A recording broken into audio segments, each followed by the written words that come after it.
नमस्कार मित्रों, आप सभी का लॉजिकल सनातन ज्ञान चैनल में स्वागत है।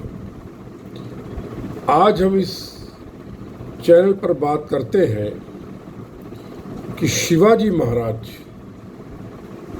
और डॉक्टर भीमराव अंबेडकर ये दोनों महापुरुष क्यों कहलाते हैं। आप ये कह सकते हैं राजनीतिक लोग कि साहब वो हिंदवी साम्राज्य की स्थापना करी, या ये कह सकते हैं कि एक पार्टी को जन्म दिया, ये वगैरह वगैरह। लेकिन आप यदि इन दोनों महापुरुषों को अपनी आंखों से राजनीति का चश्मा हटाकर देखेंगे तब आपको महसूस होगा कि ये कितने महान थे। क्योंकि किसी भी व्यक्ति की महानता यदि आपको मूल्यांकन करना है तो देश, काल और परिस्थिति को देखना अनिवार्य है। क्योंकि आज से 100 साल पहले भगत सिंह को क्या कहते थे लोग? अंग्रेज सेना उनको राजविद्रोही, देशद्रोही बोला करती थी। लेकिन आज हम उनको नमन करते हैं, उनको याद करते हैं, और जब तक भारत रहेगा इनका नाम अमर रहेगा। इसीलिए देश, काल और परिस्थिति बहुत इंपॉर्टेंट होती है। चलिए बात करता हूं शिवाजी महाराज। उनके जीवन की जो घटनाएं हैं उनमें एक जो सबसे महत्वपूर्ण घटना और उनका जो चरित्र था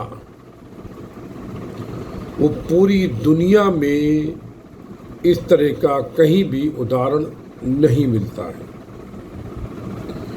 जब उनके सेनापति ने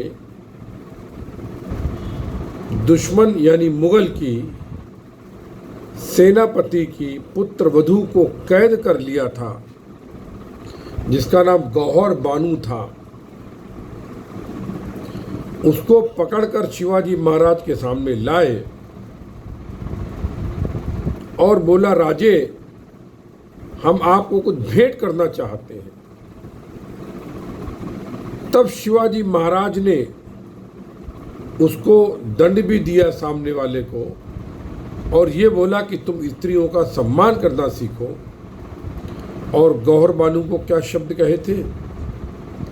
शिवाजी महाराज ने कहा था, काश मेरी माँ इतनी सुंदर होती तो मैं भी सुंदर होता। और उस सुंदर स्त्री को अपने सैनिकों के साथ सम्मान के साथ मुगलों के कैंप में वापस भिजवा दिया। ये महानता इसलिए है क्योंकि वो जो काल था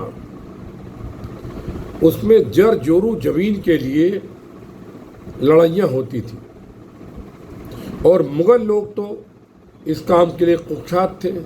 हमारा इतिहास गवाह है कि जी की जोरू देखी नीकी, जोरा जोरी करे ब्याह, ये उनकी पॉलिसी थी। ऐसे माहौल में दुश्मन के द्वारा इतनी दुष्टता करने के बावजूद भी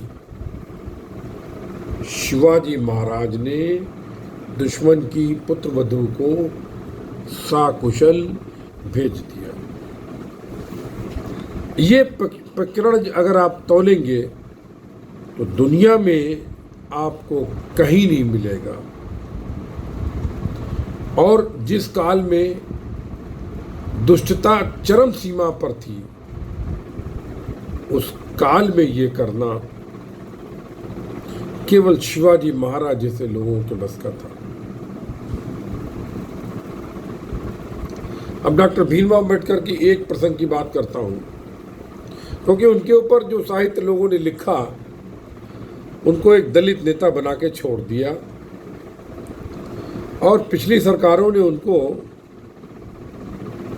केवल और केवल दलित नेता बना करके उनका और उनके अनुयायियों का एक तरह से शोषण किया है। मैं स्पष्ट बोलता हूँ। डॉक्टर भीमराव अम्बेडकर ने 1936 में ये एक चेतावनी दी थी हिंदू समाज को कि तुम अपनी कुरीतियां दूर कर लो, नहीं तो हम अपना धर्म बदल लेंगे। तो उस समय फिर दुनिया के तमाम मुस्लिम देशों ने शिवाजी महाराज को लालच दिया। तमाम मुस्लिमों ने लालच दिया कि तुम मुस्लिम बन जाओ, हम तुमको इतना पैसा देंगे, उतना पैसा देंगे, ये करेंगे, वो करेंगे, बहुत कुछ लालच दिया। हमें डॉक्टर भीमराव अम्बेडकर नहीं माने। क्रिश्चियंस ने उनको लालच दिया, तुम्हें सर की उपाधि देंगे, ये पैसा, वो पैसा, वो पैसा, हाउस ऑफ लॉर्ड्स में सम्मानित करेंगे, ऐसा करेंगे, वैसा करेंगे। ना, सिखों ने भी समझाया ना। बाद में 1954 में जब उन्होंने बौद्ध धर्म स्वीकार किया चैत्य भूमि में, तो किसी ने प्रश्न किया, भीमा अम्बेडकर तो ब्राह्मण का सरनेम था, उनके जीवन में और भी महानताओं पर बात करूंगा अभी, कि भीमा तुमको इतना पैसा दिया गया, इतना, तुमने बौद्ध धर्म क्यों स्वीकार किया? तो इस पर डॉक्टर भीमराव अम्बेडकर ने जो जवाब दिया था, वो जवाब पढ़ करके मेरे तो रोंगटे खड़े हो गए, उनकी महानता पर नतमस्तक होकर के। डॉक्टर भीमराव अम्बेडकर ने कहा, यदि मैं मुस्लिम बनता हूँ तो मेरा सर काबा की ओर झुकेगा, जो भारतीय नहीं है। यदि मैं ईसाई बनता हूँ तो यरूशलेम में झुकेगा, जो भारतीय नहीं है। सिख धर्म में वही बुराइयां हैं जो कि हिंदू धर्म में है। इसलिए मैं बौद्ध धर्म स्वीकार करता हूँ, क्योंकि बौद्ध धर्म भारतीय है और मैं चाहता हूँ मेरा और मेरे अनुयायियों का सर हमेशा भारत के लिए झुके। कितने ऊंचे विचार थे उनके। डॉक्टर भीमराव अम्बेडकर के ऊपर केवल राजनीति होती है, उनके अनुयायी कितने शराब के जोर पर, इसके जोर पर, उसके जोर पर, कुरीतियों के जोर पर वोट जीतने का प्रयास करते हैं। उनका नाम एक तरह से, उनका क्या बोले, हम राजनीति में घसीटते हैं, ये करते हैं, वो करते हैं। डॉक्टर भीमराव अम्बेडकर शुद्ध शाकाहारी थे, शराब नहीं पीते थे, और उन्होंने एक तरह से अहिंसा को भी सिद्ध कर लिया था। क्योंकि कुछ लोगों ने, जब वो दलित मतलब निम्न वर्ण के लिए, दलितों के लिए आंदोलन पर निकले थे, तो कुछ लोगों ने उनको मारने के लिए कुछ लोग घर में भेज दिए थे रात को। तो डॉक्टर भीमराव अम्बेडकर ने कहा, ठीक है भैया, मुझे मार दो, लेकिन तुम अपना नाम बताओ। जब उन्होंने नाम बताया तो बोला, देखो भाई, तुम दलित हो। हाँ साहब, दलित हैं।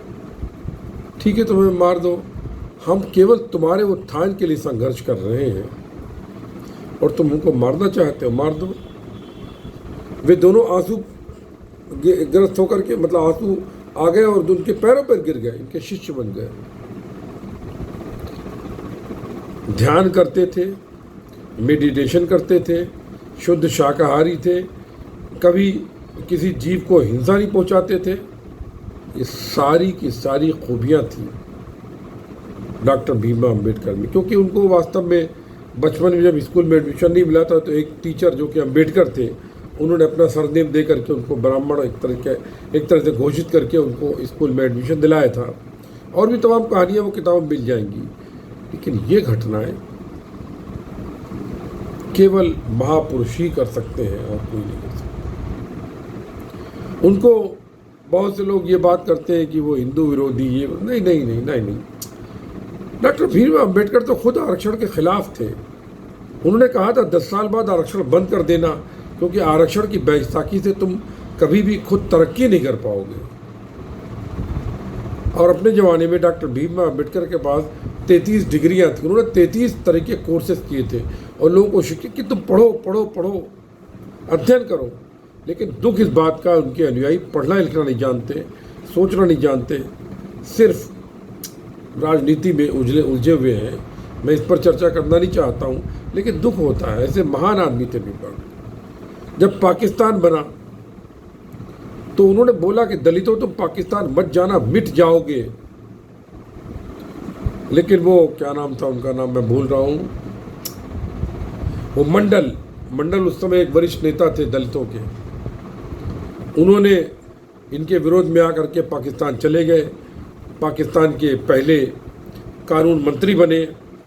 लेकिन जब उन्होंने वहाँ पर देखा कि मेरी चलती नहीं है, तो जिन्ना से कहा कि भाई यार तुम तो हमको कह के लाए थे कि यहाँ सब ब्राह्मण तुम्हारे विरोधी हैं और तुमको दलितों को हम अपने बराबर का हिस्सा देंगे, यहाँ तो हमारी औरतों के साथ बच्चों के साथ बलात्कार हो रहा है, हमको ज़बरदस्ती मुस्लिम बनाया जा रहा है।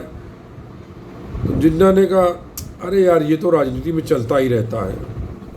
तो मंडल को इतना शॉक हुआ था कि भारत लौट आए थे और अज्ञातवास में उन्होंने अपनी मौत दे दी थी। डॉक्टर भीमराव अम्बेडकर दूरदर्शी भी थे। उन्होंने बार बार सबको आगाह किया था कि भाई, यहाँ तक कि धारा 370 का विरोध भी जब ये क्या कहते हैं नेहरू बोल करके विदेश चले गए पटेल को धारा 370 के लिए, उस टाइम पर भीमराव अम्बेडकर ने मना किया था और बहुत आर्गुमेंट किए थे और मीटिंग से उठ के चले गए थे। डॉक्टर भीमराव अम्बेडकर एक सच्चे देशभक्त थे। कुछ लोग कहते हैं कि उन्होंने ब्रिटिशर्स का साथ दे दिया था। देखिए उस समय तो जब उन्होंने दिया था 1919-20 में तो उस समय वो उठ रहे थे नेता के रूप में और इतना उनको अनुभव और ज्ञान नहीं था। सही बात है, उम्र के साथ अनुभव ज्ञान आता है, पैदाइशी कोई ज्ञानी नहीं होता है। लेकिन जब भीमराव अम्बेडकर परिपक्वता आ गई थी तो वो एक कुशल राजनीतिक देशभक्त। और आप ये सोचिए जो हिंदू लोग बात करते हैं उनके विरोध में कि अगर कहीं डॉक्टर भीमराव अम्बेडकर ने बौद्ध ना बनके मुस्लिम धर्म स्वीकार कर लिया होता तो आज भारत में 2 पाकिस्तान और बन गए होते। 8 लाख लोग उनके साथ चैत्य भूमि में गए थे और 1954 के जो 8 लाख थे वो आज कितने हो गए होते। तो हिंदुओं तुम मूर्ख हो, डॉक्टर भीमराव अम्बेडकर को तुम ऐसे क्यों बोलते हो। ये ठीक है, उनके अनुयायी वो तो राजनीति में होता ही है, क्योंकि राजनीति का कोई स्तर नहीं है। उनको केवल शराब कबाब के लिए चाहिए राजनीति, पैसा चाहिए, इसी शराब कबाब के लिए पद चाहिए। मेरे पहचान के बहुत नेता मेरी पहचान के हैं, 24 घंटे टुन्ने रहते हैं दारू में, हर समय बेवड़ा। भीमराव अम्बेडकर ऐसे नहीं थे, वो महापुरुष थे, उनका सम्मान करो। अब आप कहें साहब कि तो मैं देखिए मैं दलित नहीं हूँ, मैं आरक्षण की कैटेगरी में नहीं आता हूँ, मैं कायस्थ हूँ जो कि आरक्षण में नहीं आते हैं, लेकिन मैं डॉक्टर भीमराव अम्बेडकर का सम्मान करता हूँ। इस जैसे शिवाजी महाराज कि मैं मेरे घर में पूजा फोटो लगी, मैं पूजा करता हूँ शिवाजी महाराज की, क्योंकि क्या चरित्र था उनके अंदर। कुछ लोग कहते हैं 8 विवाह कर लिए उन्होंने। देखिए साहब, पहले राजनीति के लिए लोगों को विवाह करना पड़ता था। छोटे मोटे राज्य होते थे, उनसे जोड़ने के लिए, संबंधों के लिए कोई बहन देता था, कोई बेटी देता था, ताकि उनसे हमेशा युद्ध की अवस्था में उनसे सहायता मिलती रहे। ये मजबूरी थी, राजनीति थी। शिवाजी महाराज ने कभी किसी भी दरगाह पर हमला नहीं किया, किसी दरगाह पर हमला नहीं किया। ये शिवाजी महाराज थे। तो इसीलिए हम कहना चाहते हैं कि तुम शिवाजी महाराज को, डॉक्टर भीमराव अम्बेडकर को राजनीति से मत जोड़ो। डॉक्टर भीमराव अम्बेडकर जो तथाकथित हमारे देश में पूजनीय नेता, स्वतंत्रता के पहले के मैं नाम नहीं लूँगा, उनसे कई गुना ऊंचे कद के थे। और शिवाजी महाराज, उनकी तो तुलना इस दुनिया में असंभव है। आज इतना ही। क्लिप को शेयर करें, लाइक करें, सब्सक्राइब करें, जिससे कि आप लोगों को इन महापुरुषों के विषय में सत्य ज्ञान करा सकें। जय गुरुदेव, जय महाकाली, जय हिंद।